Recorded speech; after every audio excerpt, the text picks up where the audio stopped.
Tēnā koutou, I'm Selwyn Manning and welcome to A View from Afar.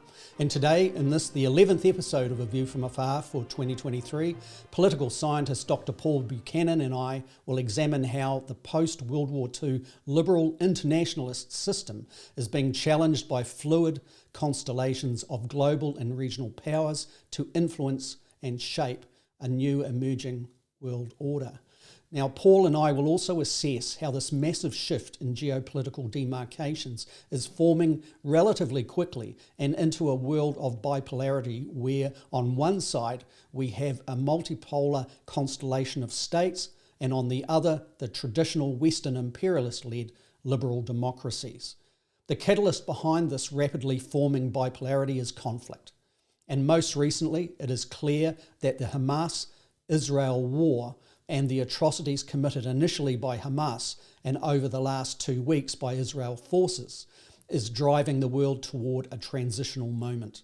It appears that what is emerging from the current multipolar system, and we think here the United Nations, the World Trade Organization, the International Court of Justice, the International Criminal Court, among many other global bodies, is a situation that is not merely new and old great powers competing as nation states, but rather what we see are groupings of fluid constellations of powers competing as blocks to influence the shape of what is to come.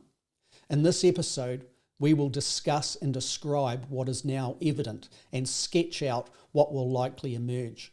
Of course, as mentioned, the Israel-Hamas war lays bare any claims of morality and exposes the hypocrisies of all sides in all conflicts.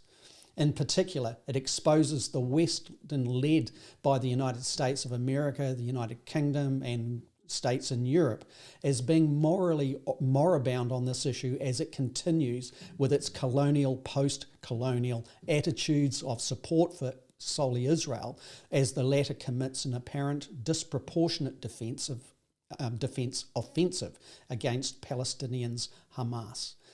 The Western axis sustains its support for Israel's war machine even while, on international humanitarian law grounds, the atrocities being committed against Palestine's civilian population are morally indefensible and potentially legally enforceable as war crimes.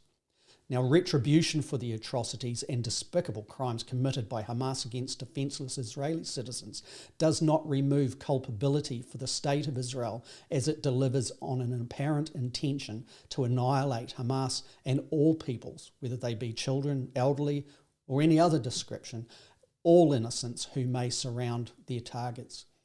Duty of care, it is clear in international law, is not excused even if civilians are used as human shields.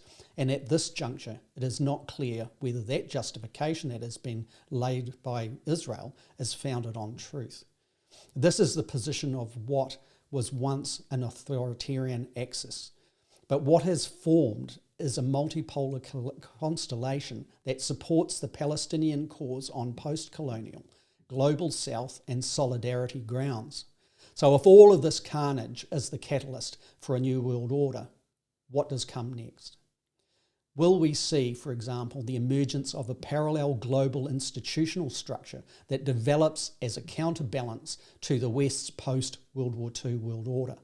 And has the West's leading power lost its moral authority through its support of a war machine that has caused the deaths of over 10,000 people of innocent distribution, while itself refuses to be a signatory member, and a signatory member state even, to the International Criminal Court and its principles of global justice?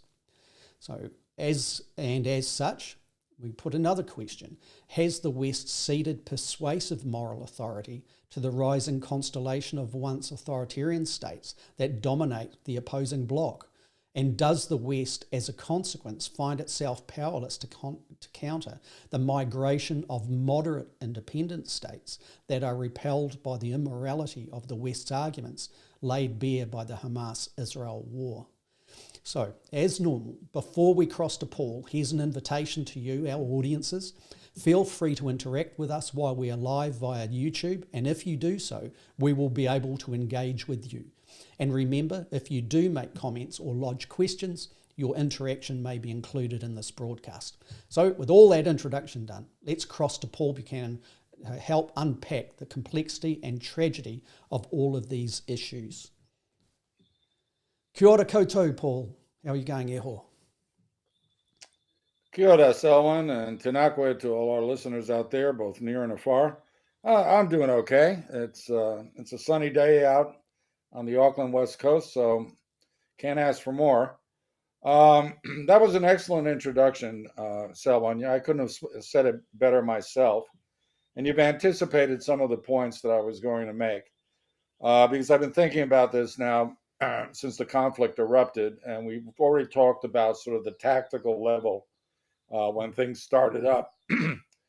But I thought that, we could hark back a little bit to things that we've talked in the past about this transition to multipolarity, because it's now clear to me, and as you well enunciated, that it's actually not looking the way myself and other strategists thought it was bound to look like. And so I thought we'd sort of carve that out, talk about the Hamas-Israel war as a precipitant for the emergence of this new system, and then some of the broader implications, the emergence of the BRICS as the core of that rival bloc and that sort of thing.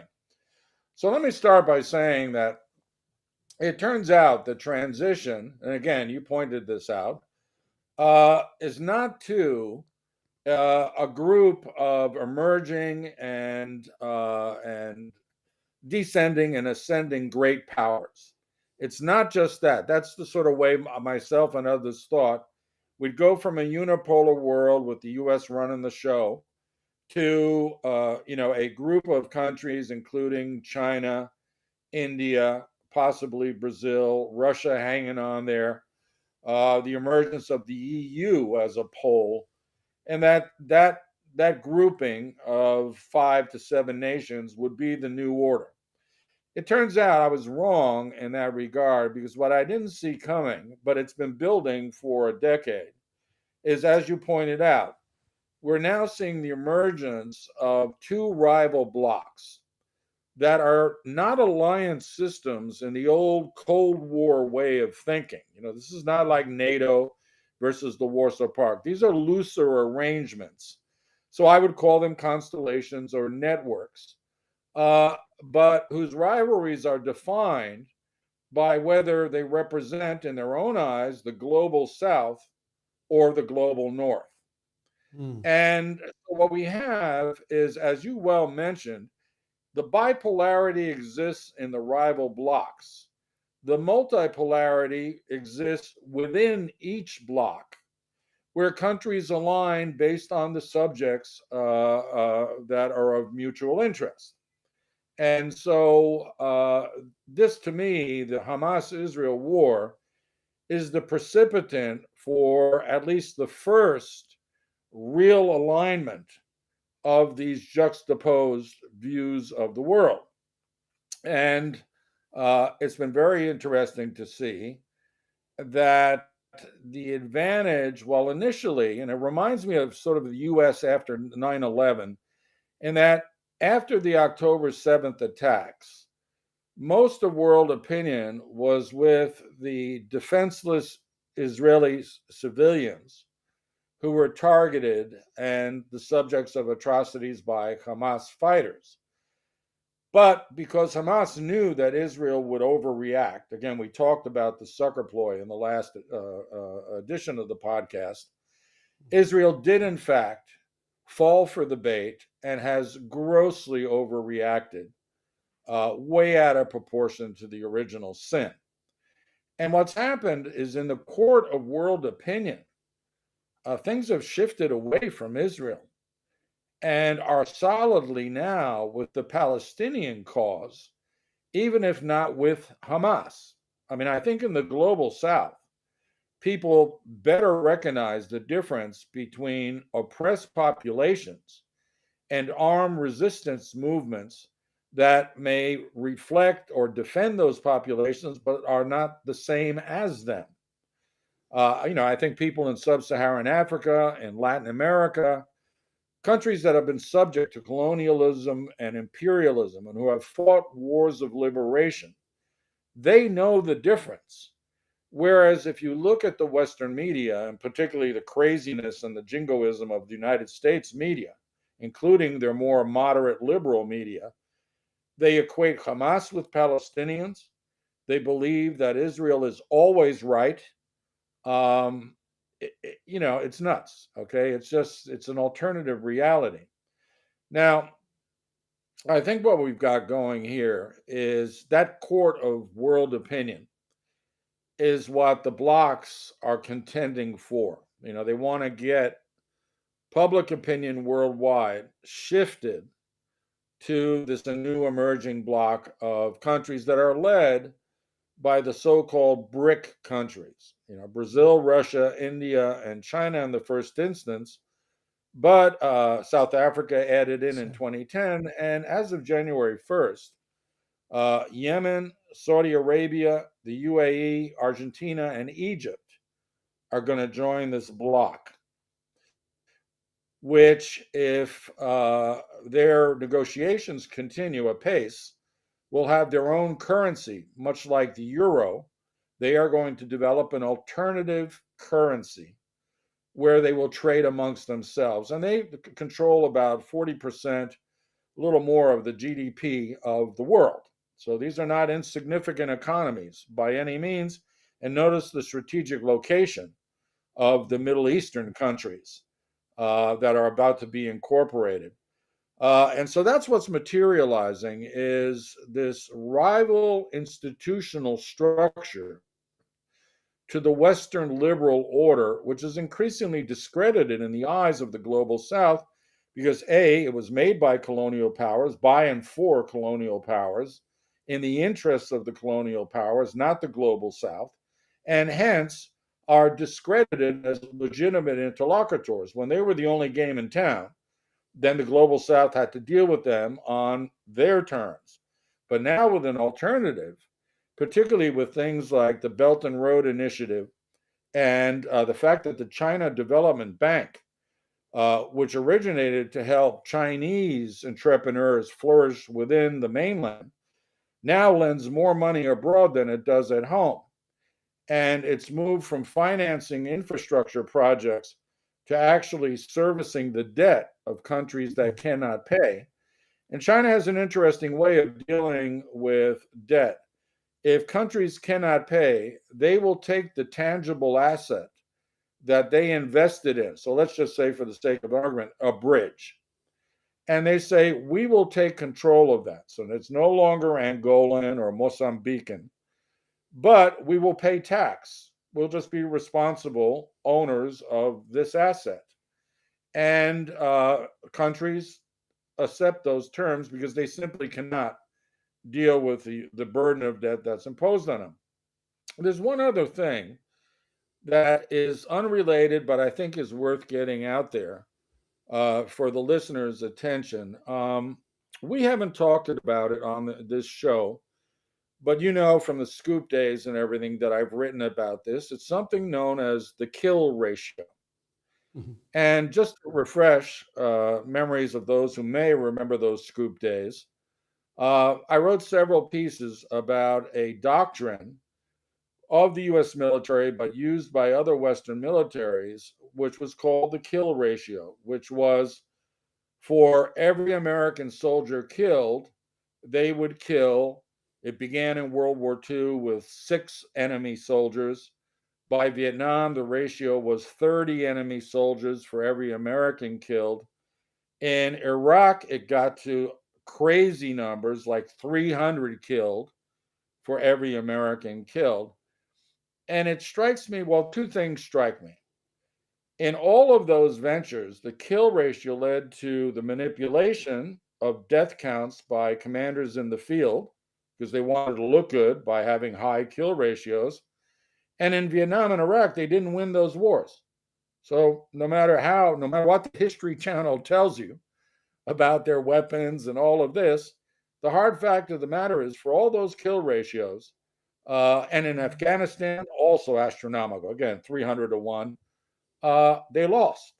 They And, absolutely and lost. and if you look the step before that with Nazi Germany's kill ratios, which were horrendous, obviously, and used as a Right, I guess means that, of terror as well, they lost the war as well.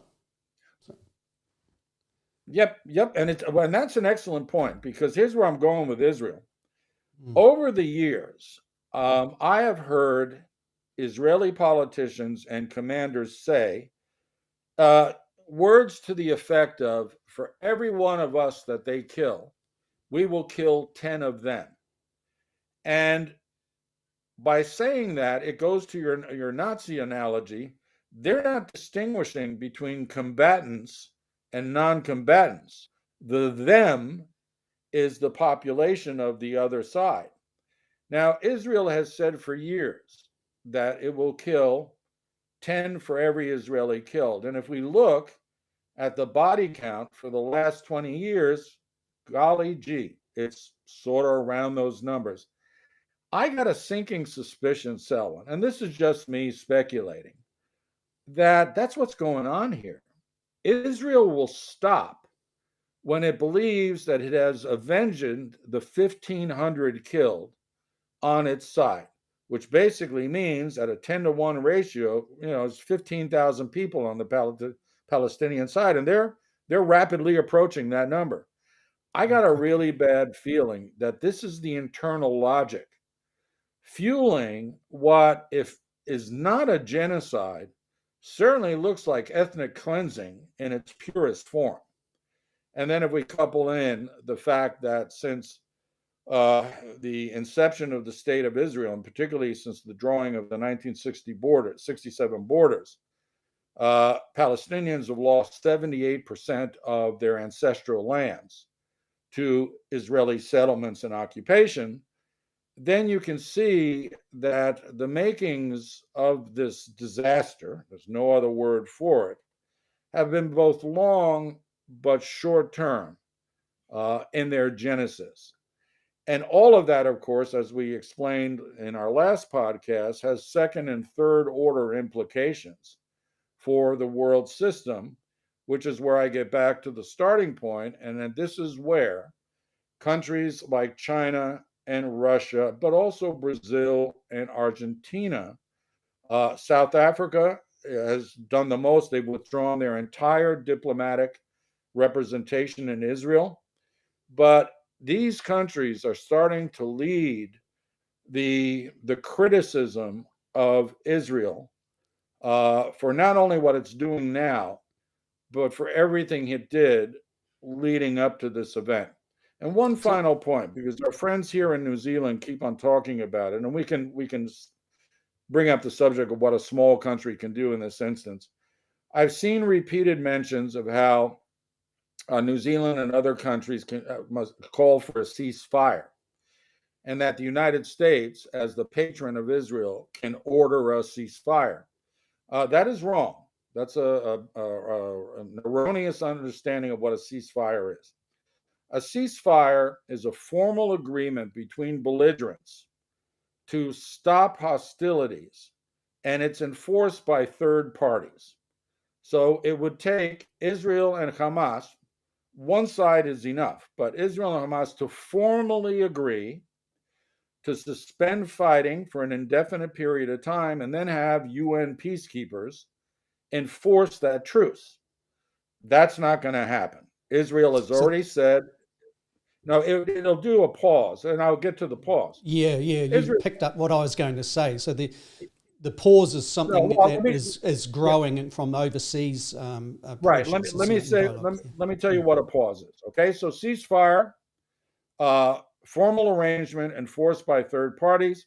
Believe it or not, there's a ceasefire in effect between North and South Korea. They declared Absolutely. an armistice. They've never declared the end of that war. They've just said we have a ceasefire. That's why it's a hot border. Now, a humanitarian pause is an informal agreement between the belligerents that is self-enforcing. Third parties don't come in and enforce the deal. The two parties agree that for a fixed period of time, unlike the indefinite time frame of a ceasefire, they do a 48-hour pause, and they retrieve bodies, they bring in medical aid. They do that because it's mutually convenient. And it appears we've reached that moment now in the case of Israel and Hamas. Hamas has been very quiet about ceasefires, humanitarian pause. They're saying nothing. Israel has completely said no to a ceasefire, but it has now, today, said that they will allow a humanitarian pause to allow people to continue to escape North Gaza and accomplish the goals of dividing Gaza now into North and South, laying waste to the North, and then who knows what they're going to do with the people in the South, since it's just doubled in population density, thanks to the Israelis dividing the place in two. I think that we've reached the point, and this is where countries like New Zealand can help, that diplomatic pressure has to be put on not just Israel. They're the militarily superior actor in this equation. So they need to be convinced that it is their long-term best interest to ceasefire as much as they can and provide humanitarian aid. Pressure has to also be brought on Hamas. Many people may not realize, but Hamas is continuing to fire rockets indiscriminately into Israel, targeting civilian populations. So Hamas has got to stop with that in order for them to be considered sincere and legitimate in their interests to put a pause. But that's where third parties come. And many people seem to think that the United States is the puppet master with regards to Israel. That is not the case. Israel depends a lot on the United States, to be sure, but it's an autonomous actor. And the hidden part of this equation is that Israel is central to the intelligence gathering of Western countries in the Middle East. Okay, they are the key hub for everything provided to the West, not just the United States, about Middle Eastern politics, strategic dynamics, and the like. So the Israelis occupy a very significant position in the Western security architecture. And I What you raised believe, there is an important factor of codependencies. I think, when other countries outside of the United States, and perhaps those that live within some of the states as well, will look at it that this is a political equation, that any incumbent that is occupying the White House basically needs the Israeli diaspora on side to win. But it's much more embedded, and I appreciate where you're going with this. That's a vital element for people to assess when they're looking at that codependencies between the United States and Israel. just on that, I'll just cite into this point in the podcast that what we're seeing in global media that are analysing this, including those inside the United States, CNN and others, PBS, of course, but also, must say, within the United Kingdom, Channel 4 has been doing some amazing work. What is coming out of this is an assessment of the actions of both sides and where they fit within the conventions that were signed unilaterally within the Geneva context of international humanitarian law, and whether or not war crimes have been committed, and certainly what degrees of status, like, for example, you've used the word genocide or ethnic cleansing, and where that is shifting in a determination of what is being committed here in a criminal sense, in an international criminal sense. So when this analysis is going on, what the big unknown is here, or to pinch Rumsfeld, one of Rumsfeld's lines, a known unknown, is the enforcement elements of this. And once again, we get to our primary topic here about developing axis or developing blocks, and particularly this emergence of a new bipolarity where what was once just authoritarian states on one side actually taking the moral high ground on citing issues relating to international justice. And many may say that there's hypocrisy and there's an irony attached to that. But likewise, the same can be levelled at the West in such things, particularly when the West uses a measure of those definitions of crimes in an international sense, but then doesn't even sign up to the global bodies that exist that are set up to try people who have breached those and to provide recourse for victims.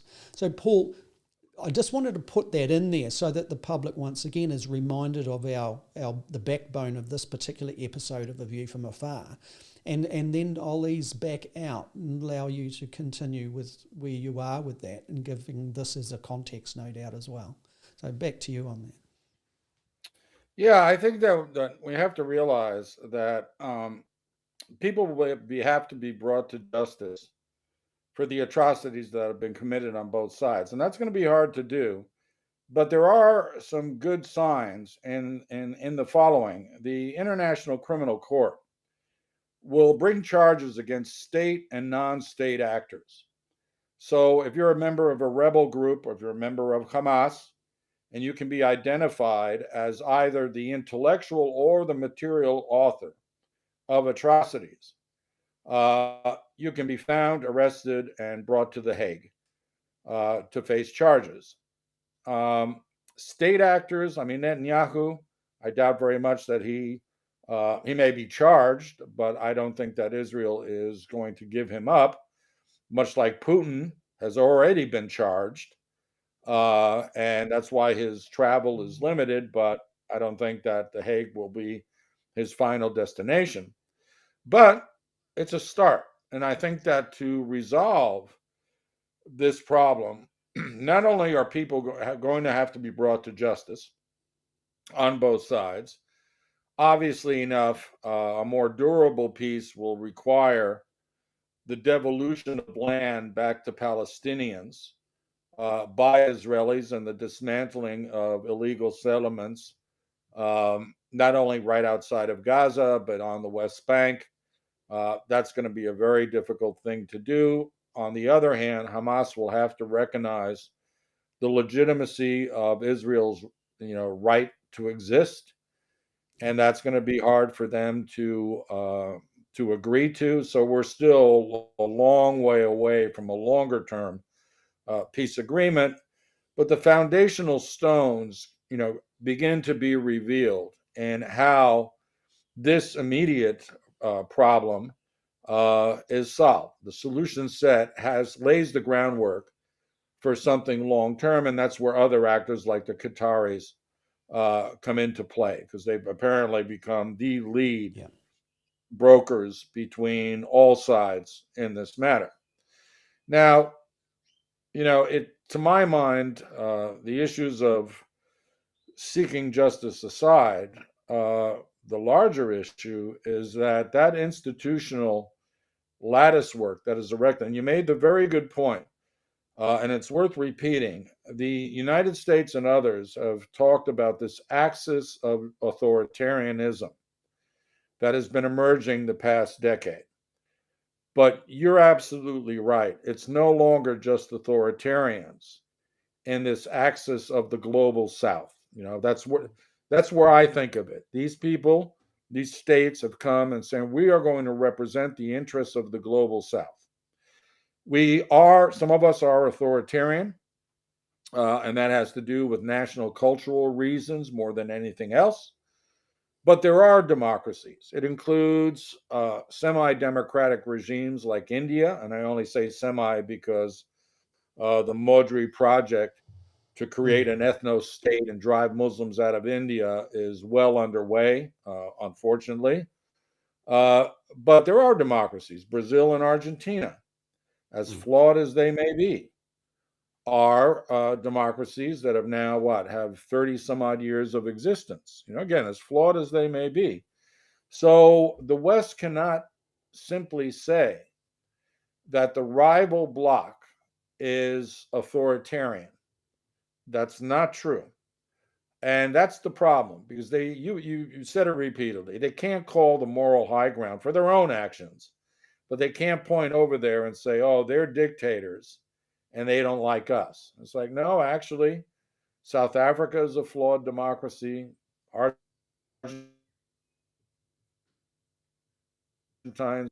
and yes, there are authoritarian regimes, but their main point is to replace or at least parallel the Western institutional systems, the World Bank, the IMF, that whole, word salad of acronyms with something different.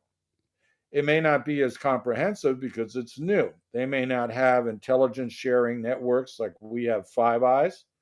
They may not have things like the International Labor Organization. But again, that's simply a function of their relative, their new arrival on the scene. But given time, these alternative arrangements can be well embedded as institutional features of the international landscape.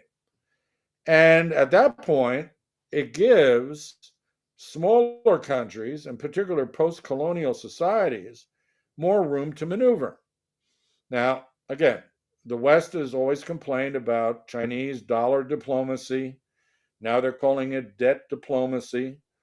But if the countries in question, those who are subject to these forms of diplomacy, are amenable to them and would prefer that than to be under the yoke of Western institutions, that's for them to decide. And I keep on getting back to the point that, be it in the war in Ukraine, where those who support sanctions against Russia, those who are militarily supporting Ukraine, are basically Western Europe, North America, and the Antipodes. Everybody else is staying out of it or is on Russia's side, as much as I think that's a mistaken thing. The global South is not obeying the sanctions regime. I mean, that's part of the reason why Russia is able to keep on going. That's the issue right now. The global South has had enough with Western institutions, and remember, most of the Western problems are of their own making. The corrosion of democracy in advanced liberal democracies, again, is mostly of their own. I mean, the United States can't blame Trump on other countries as much as he may be in Putin's pocket. He's an American creation, and he's symptomatic of the deeper malaise in American society. And he's also a flag of what can happen with particular ideologies like populism go in their excess. Yep, very good. Yep. But think about it. Boris Johnson, he was symptomatic of a malaise in British society. It's just it may be that liberal democracy in its post World War II form, okay, a certain type of advanced industrial capitalism has reached the limits of its possibilities and now has to remake itself into a postmodern, post-industrial, techno-democratic society with the politics that go with that. That has not yet happened. And I think that what this rival bloc is starting to see is it gives them a window of opportunity to offer seriously alternative arrangements at the global institutional level to which countries can join or not. Remember, these are loose. These are not alliances, as I said earlier. These are looser arrangements that have more to do with getting out from under the yoke of Western institutions. So this is an And interesting point, Paul. I think that's a really valid point, because what we're seeing here is the formation of these constellations that are on one side in particular, and attaching to that what you've just defined there. It's perhaps being advanced quickly, like what we've alerted ourselves to and digested with respect to conflict-driven shifts that are occurring. What we haven't seen yet is particular blocks. On the Western side, the liberal democracy bloc, security and defence arrangements and alliances are well and truly demarcated out. But on the other side of the bipolarity line, if you like, that hasn't morphed yet into security blocks that basically work like we saw in the old Cold War days, if I get this correct here, that those security blocks were well advanced on the Soviet or other bloc, and on the Western bloc, obviously well advanced too. Just think NATO, think Warsaw Pact countries driven by the Soviet Union, etc., etc. So we haven't seen that as such, but we've seen also reticence by major member states of that side of this bipolarity equation, like China, and remaining in engagement with the Russian Federation throughout the conflict that developed with Ukraine, but not necessarily going all the way in support, and certainly not going near any security arrangement where there would be involvement by other states in that particular conflict. The same is here with the Israeli-Hamas war, that the United States and others are giving support, perhaps even more than what China does with respect to Russia and the Ukraine conflict. But we're not seeing any wider, at this stage, involvement in it, which leads to a scenario-driven or scenario-based question here.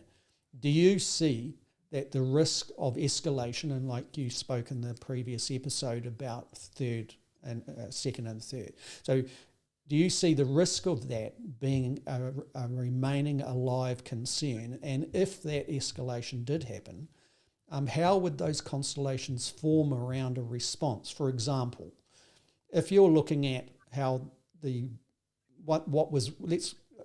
in the absence of a name, I keep referring to what was once an authoritarian bloc. And we see that there is Sunni involvement in that bloc now, and certainly within the BRICS structure of sustaining economic engagement, we see that, as you rightfully put out, that other states, including Saudi Arabia, will attach by way of January. That leaves the question of Hezbollah and Iran. If Hezbollah and Iran are drawn into a Middle Eastern conflict that perhaps is fought over the borders into Lebanon and perhaps even Jordan and Syria as well, how does that morph into the constellation? Do you feel at this juncture that it is at all possible for the Sunni and Shia rivalries to basically see a common ground and form security pacts, perhaps even forward response alliances, forward commitments, like the West does on its other side? Yeah, I do. I mean, I think that the possibility of a major regional war is still there. If you think, for example, the way the Houthis have been lobbing missiles towards Israel, and a U.S. destroyer actually shot down a few of them on their way to Israel, they're trying to sucker greater powers, the U.S. in particular, into a larger conflict. And I could foresee that if the conflict mushrooms out within the Middle East and becomes a Shia Sunni thing, but all about Israel, basically focused in on, you know, should Israel be there? But if so, what size? Should it return to the 67 borders? That sort of thing. I could see strategists in China and Russia saying, yes, we're going to put visible material support to Iran, to Hezbollah, and whatnot, because we want to create a bigger stalemate. That is, if ground is secure, let's say Hezbollah overruns portions of northern Israel, uh, they're presenting a status on the ground that if a ceasefire is agreed to, they have that ground. In other words, a broader stalemate favors the emerging bloc, even though they will not get involved directly unless they use special operators sneaking around and that sort of thing. I don't think it'll go to, a much bigger conflict because, for example, there is concern that China is going to take this window of opportunity to do something to Taiwan. And I think no, they're risk adverse. They will make military moves when they know they have the clear advantage, and that is not clear. Plus, they can continue to harass Taiwan by cyber means, by things that are not all out invasion. Now, that doesn't mean that they wouldn't seize smaller territory from the Philippines or from other littoral states in the South China Sea. And then that gets to the fundamental issue between these two blocs. It's a test of wills. And let's look at it this way. I mean, there's two sides to it. Would the United States and its security partners come to the rescue of the Philippines if some of its smaller islands with no strategic significance were seized by the Chinese? I'm not sure. I'm really not sure. But more importantly, I'd let's doubt look that at myself. I doubt that would occur. The calculation yeah, would not on in isolating what you've just described there, that issue, there wouldn't be a strategic benefit. If okay. it was So clouded amongst, we use the word constellation. If we use a constellation of issues, and that be one of many, that's a different story, but not in its isolation. I think that certainly the realists in various strategic communities will say there's no existential threat in the seizure of small Filipino islands. Tough on the Filipinos, but why go to bigger war? But there's another issue here, and I think the global South bloc is playing this now fairly hard, which is this.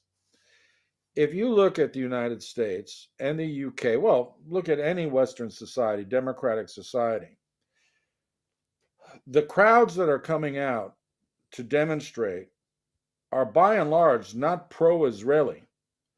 There might be pro Israeli crowds in New York City, there might be some in London, but by and large, including here in New Zealand, the crowds that have come out to demonstrate are pro Palestinian.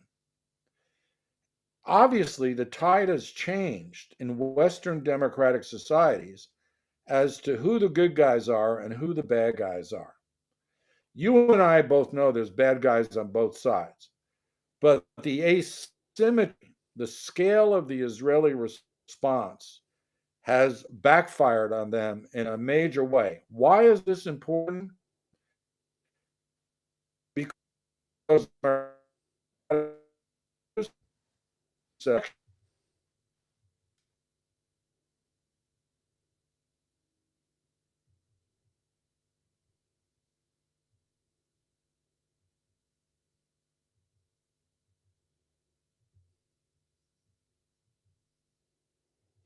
Yeah, what we'll do is we'll just try and bring Paul back. We've dropped his connection. It was getting a little bit thin and the audio has dropped now as well. So if you give us a moment, we'll try and get this back. Just a minute and we'll see what we can do here.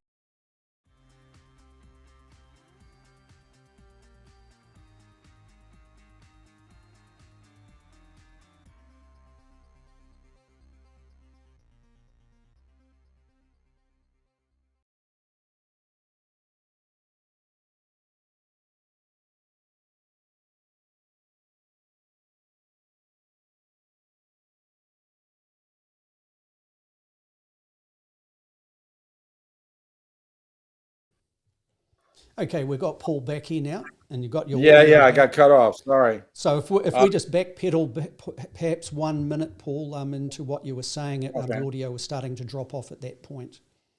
Okay. Thanks. Yeah. So what I'm pointing out is that because public opinion has shifted away from Israel and towards the Palestinian cause, and I would say the majority of Western democracies, if not all of them, then elected politicians in those democracies have to be aware of this shift because we have elections coming up next year, not just in the US, but elsewhere.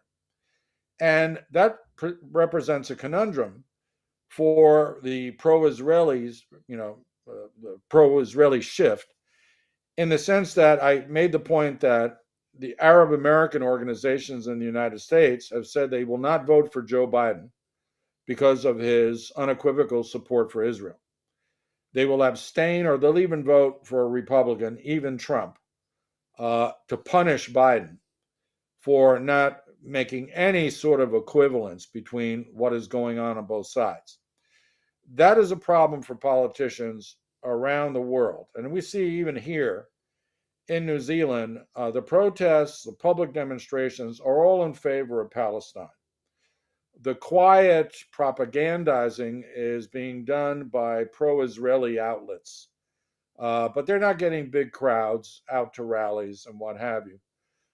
I believe that the alternative bloc, what I'll call the global South bloc, they see that. They see that change in public opinion, and they're getting out in front of it. I mean, they're getting out in front, for example, like the South Africans, withdrawing their diplomatic representation to Israel. And Brazil that's is apparently. significant, Oh, and Brazil, considering the same. well, Yeah, think about it. just on that too, I was just going to add in there that I think what you've observed there, the people coming out in rallies, and really pushing, their view that Palestine is under siege, that there is ethnic cleansing that is occurring here, the disproportionate defensive offensives that are being used by Israel against a population to get their targets. All of that is in evidence. But there's also, I believe, in countries like, let's speak specifically for New Zealand, that there is a belief amongst the general populations for a two-state solution here. And when they see one side eroding the abilities of that to materialise in a real sense, they come out in force to speak against that. The questions are put to Israel continuously in the last 2 weeks, whether or not it supports a two-state solution. It's saying, well, we're in a war pattern here. The question is moot. So that does not satisfy the demands of a population wherever it is located, and saying, well, enough's enough. We're on this side saying, stop this, because our belief is that this involves the whole world and that a two-state solution is demanded and required. I just wanted to add that in there. We've got a question that's come in from our good friend Martin Bradbury, good old bomber, and he's managed to get a question in from Facebook, and that's not an easy thing, Paul, because Facebook often blocks the questions coming in. We'll just read that here and I'll bring it up. What number of Palestinian casualties will be the trigger for West Bank uprisings or Hezbollah escalation? Good question, Bomber. Yeah, very good, and welcome to the show, Bomber. It's always a pleasure to hear from you. I think there's two things going on that we need to watch carefully. What is the number of casualties that will trigger an uprising in the West Bank, which is, to my mind, very likely. Remember, Hamas has a presence in the West Bank. There's now, they're handing out guns to settlers in the West Bank, and the settlers have gone out and murdered Arab farmers, picking their olive crops. I mean, those settlers are taking advantage of the moment, and it's not going to end well. I think that will be the closer term precipitant. Hezbollah has to exercise some restraint because if it gets involved, then this will become a much larger conflict. Iran will get sucked into it. Syria will get sucked into it. My impression is that the U.S., besides saber rattling with its two carrier task groups in the Med are there to hit hit Hezbollah if Hezbollah gets into the fray, because that'll free up the Israeli Defense Forces to continue the business of trying to destroy Hamas. I'll leave aside the thing we talked about last time, which is Hamas is as much a political movement and an idea about independence as it is an armed faction. There's two wings to Hamas. The Hamas political leadership are not in Gaza. It's armed faction, but not even their main commanders are not in Gaza. They've left. They're in Qatar. They may be in Iran, but they're not in Gaza. And so the idea that you're going to exterminate Hamas is ludicrous. They will be back. So a negotiated solution is the only way out of this predicament. But that's not to say that there won't be a lot more bloodshed before that moment's arrived. So I see two things. An uprising in the West Bank is imminently possible. But if Hezbollah gets involved, then the conflict gets a lot bigger. And that'll draw in extra regional powers. And just think of this as an extended form or multi-level sucker ploy for Hamas, for Hezbollah, I would argue for the Iranians. The best thing that can happen to shuffle the geopolitical fault lines in the Middle East is for the Yanks to get involved. Everything they touch turns to poop.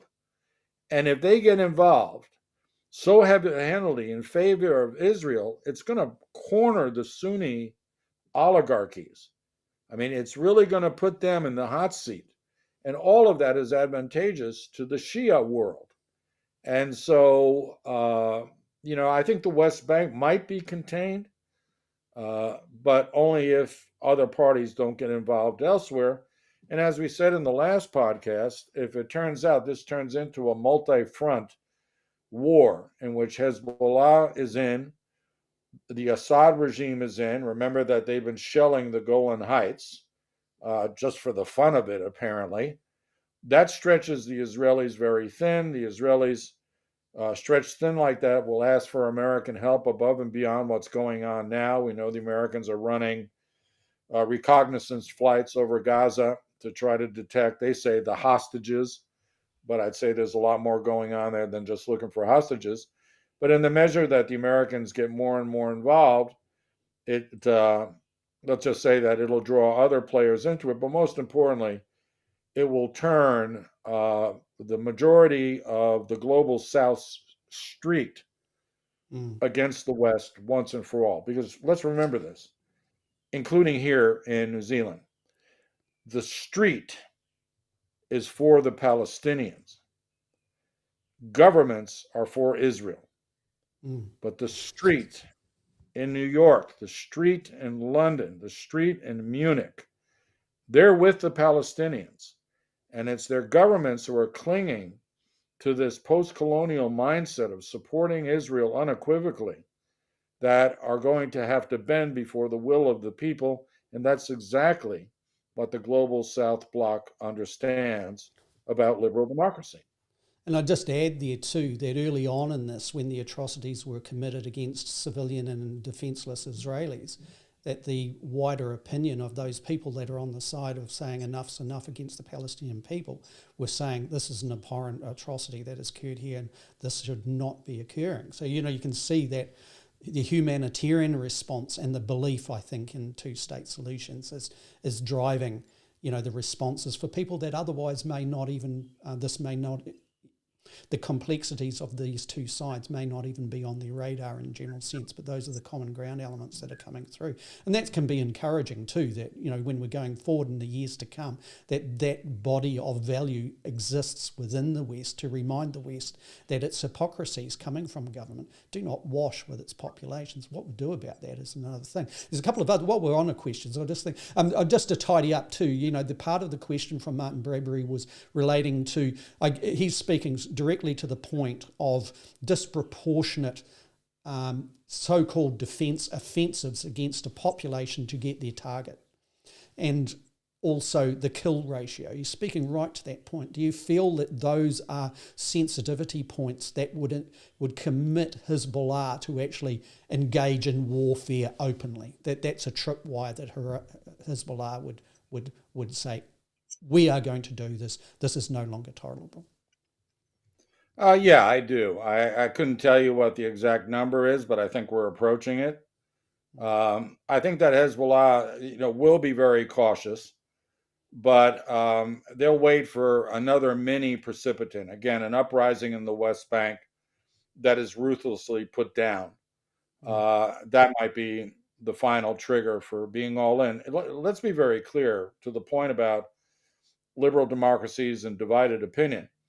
Even within Israel, progressive Jews are protesting against the war. Yeah, And former IDF soldiers that are speaking of their experiences and why they're against this. well, yeah, I mean, if you were involved in 2014 in the suppression of another Hamas revolt, and I think there they killed 5,000 Palestinians at the loss of 13 Israelis. But, those soldiers remember that. And I'm very much struck by the following. It appears that Hamas, by and large, is allowing the world to just see things as they are. Okay, they're allowing the TV crews to go in. Of course, Israel says it's all propaganda, but that's actually the irony.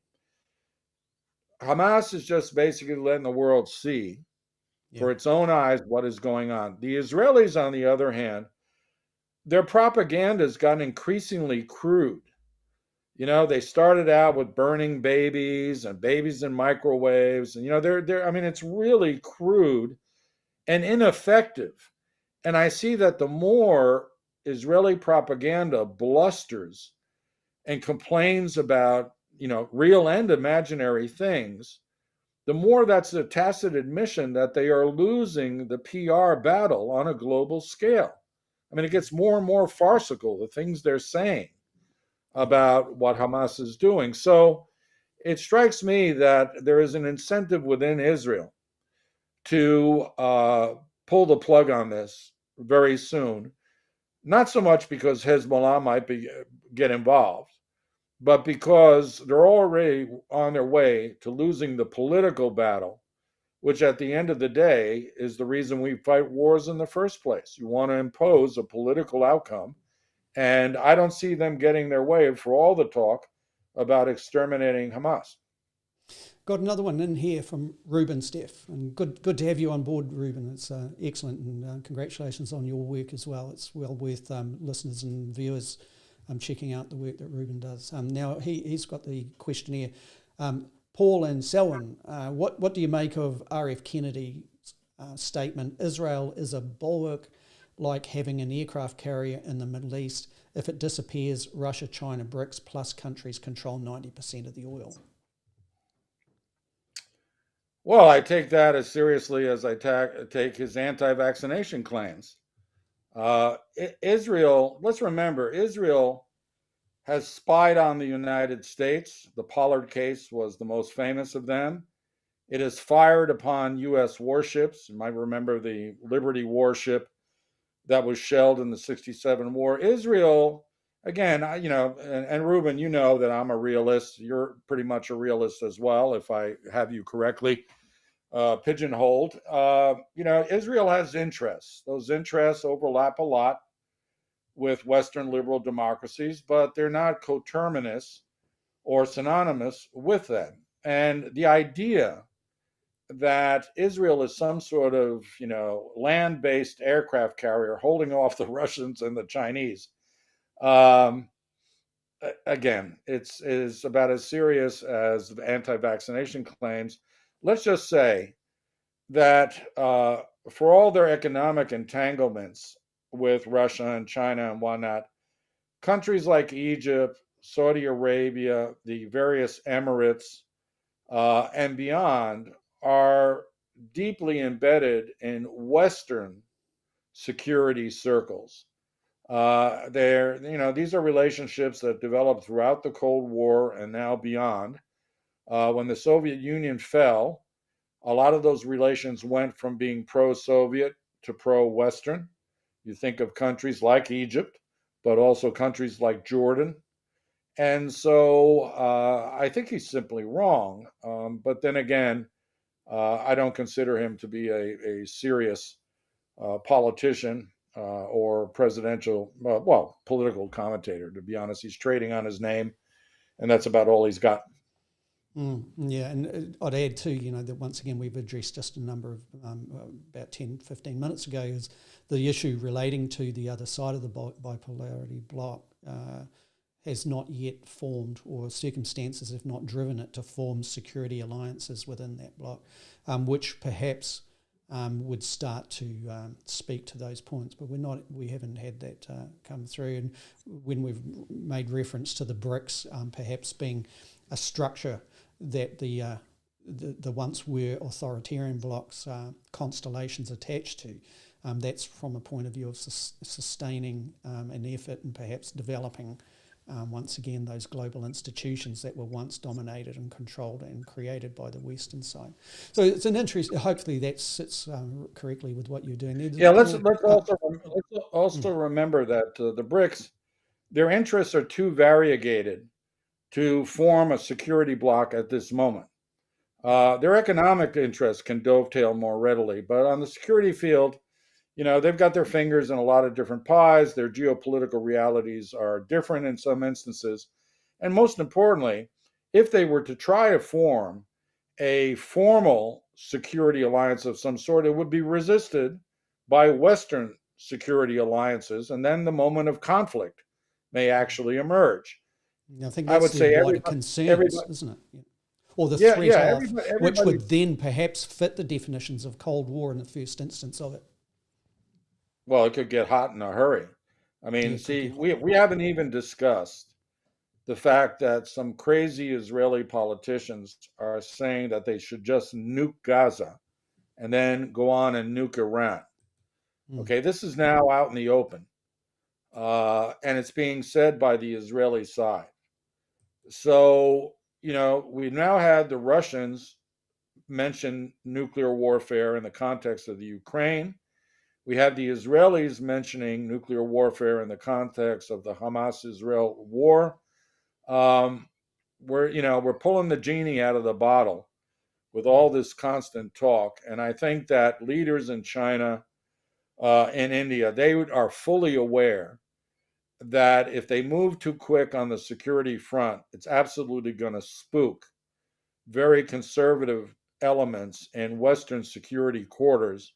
And then you get into issues of a preemptive war before they form. I mean, it could become a nightmare. And there's also the other element too, that within the once we're authoritarian bloc axis there, that there are conflicts that we well know, and we've all discussed these and analysed them, that are not anywhere near a response to a morality-based decision to invade or to defend. So I'm talking about like the Russia-Ukraine issue here. Now, if that bloc is attracting other more moderate independent states to it on the basis of the immorality that it is watching within the Middle Eastern context, it would soon repel those that are joining that constellation, if you like, if it started to forward commit via alliances to hostilities or conflict that are driven by other reasons as opposed to perhaps what they're attracting ones to in the first place. So that kind of irony, I think, is in there, and it will be interesting to see how that kind of thing develops in the future. But Paul, just in one more thing, and this is an issue that has been bubbling for those that look at, I believe, and this is raised by Bob Bradbury, and he's putting out here, how much did the West's desire to sign Israel and Muslim agreements push Hamas into the action that it took? Now, I think what's bubbling around there is, like the Saudi-Israel deal, there is, other issues relating to appeasement on mutual grounds and common ground where agreements have been signed, which would not necessarily have been ally arrangements in the past. And that bubbles away for those who, I think, look at such things as we can see what the effect is. It's blindingly obvious to everybody with what the effect of something is in this conflict. But what's the cause? And of course, in that kind of methodology, you'd naturally be, in a pure sense, cause, effect, solution. But put a solution to the side.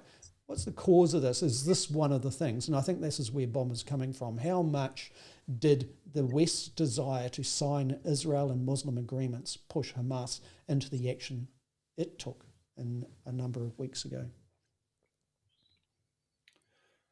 Well, I think a lot, but let me explain it this way. To begin with, Bomber, I don't think that the October 7th attack was to commemorate the anniversary of the Yom Kippur War, the 50th anniversary. Several pundits have said that. I don't think it was that at all. The irony there is, of course, in the 7 Days War, the 73 War, Israel was attacked by its neighbors. It was a state-on-state conflict that Israel won, and that was the end of that. This conflict is a non-state actor using irregular warfare means against the constituted state that then overreacted, and the constituted state is an occupying force. So they're apples and oranges. What is true, and right to your question, is if you put yourself in Iran's shoes, all right? And I was always taught and then practiced that belief that you try to see through the eyes of your opponents. When you see the Saudi Arabians about 2 weeks away from negotiating a comprehensive peace deal with Israel, following on other simpler diplomatic openings between Israel and various Sunni states, what you see is an encirclement of the Shia world. What you're seeing is a tipping of the balance of power against Shia Islam, and in particular the revolutionary regime in Iran. And so, from their perspective, the timing had all to do with urging Hamas to disrupt that impending peace agreement. I think they were 2 weeks away from restoring full diplomatic relations between Saudi and Israel. Now, full diplomatic relations are the tip of an iceberg that includes military relations. And Egypt has clearly been a pretty decent partner to Israel, as has been Jordan. So I think that the Iranians pulled the string on Hamas and said, you got to make a move now, not because of Yom Kippur, but because after several years of training, because clearly their attack was well coordinated, multifaceted, and until they went rogue was fairly professional, at least when they attacked military positions on the Israeli sides, that was the time to go. Disrupt these procedures. And I was reading earlier today, all those procedures have been put on the back burner because the Saudis are concerned that the Arab street is going to turn on them, and they're going to have a repetition of 2011, where all of a sudden there are violent protests throughout the Arab world because the oligarchs are supporting Israel, at least quietly supporting them. And so it was a good tactical move. It's just that it was an open-ended one because we don't know what the blowback will be on Iran, on Syria, for having participated in this indirectly. Remember that Hamas is a proxy of Iran to some extent, but also of Russia. Hezbollah has intimate relations with the Assad regime in Syria. And so if this thing really gets bigger, then fingers will be pointed in the direction of Damascus and Tehran. And at that point, all bets are off. You may remember that Selwyn and I, in the last episode, said that if Israel finds a smoking gun that links the Revolutionary Guard in Iran to the planning and launching of the Hamas attacks, there can be no doubt that Israel will attack Iran. The only question is whether they will use nuclear weapons when they do so. And I happen to think when this is all over, Israel will still go back and attack Iran because it knows that Iran had some intellectual authorship in the October 7th attacks. On that sober note, let's wrap it up, Paul. I'll give you the last word and then we'll close the session. Thank you to those people that have contributed those questions and opinions through there. Back to you, Paul. Yeah, I'll just say that we're living in what is known as a world time.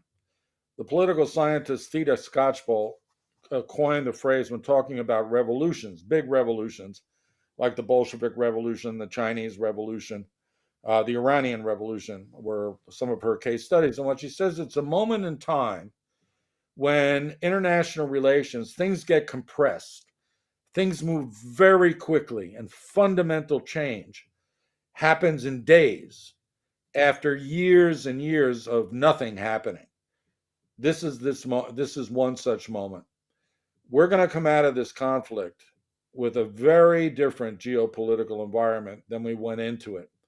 You might say this is the last gasp of the old geopolitical order. And sure, we've seen that multipolar world emerging, but we didn't see the constellations, right? Again, people like me were thinking of, great powers working in isolation for their own interests.